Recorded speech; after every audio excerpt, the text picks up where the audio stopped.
Seeing the man's gray hair, the girl couldn't help but frown. Then, she quickly pulled his hand away, refused to let him come any closer. There was no way she would marry a man nearly 60 years older than her. Waris escaped. Barefoot, she ran through the desert. Sharp rocks cut into her tender feet, but she didn't dare stop. She pushed forward. The sun scorched her without mercy. Soon, she was on the verge of collapse. After 2 days and 1 night, she finally met a kind truck driver who agreed to give her a ride. Waris could finally close her eyes and rest. But just then, a hand suddenly reached under her skirt. She woke up in shock and screamed in fear. Struggling, her hand touched a rock by chance. She grabbed it and smashed it onto her attacker's head. After knocking him out, Waris stumbled away again. No hardship could force her to bow to fate. Luckily, she reached her grandmother's home. Waris curled up in a corner, eating quickly. The first real meal she'd had since fleeing. Her grandmother watched with a heart full of pain, but they were too poor to raise another child. So secretly, her grandmother arranged for a passport, then sent her granddaughter on a plane to London. Before leaving, Waris looked back at her homeland, tears silently falling from her eyes. Then she turned away, stepped into a completely foreign world. She quickly adapted to life as a housemaid, working like a busy little ant, serious and hardworking every day. In her spare time, she often hid behind the kitchen door, secretly listening to the TV in the living room, trying to learn English. She also practiced polite smiles in the bathroom mirror. But soon, Waris lost her job, was about to be deported. She didn't want to go back. Then she opened a precious bundle she had hidden, ran from the embassy, hid in a mall bathroom. There, she carefully unwrapped the bundle, smiled at the passport. This is a symbol of freedom and hope. Just then, a crying woman burst into the room. Waris was startled, but instead of getting upset, she smiled and gently said a blessing. Today is your lucky day.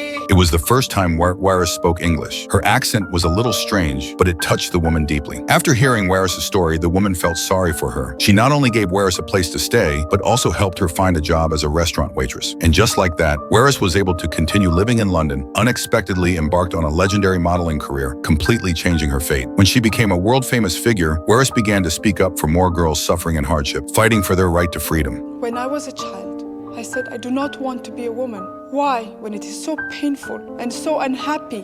But now that I am grown, I am proud to be who I am. But for the sake of all of us, let us try and change what that means to be a woman.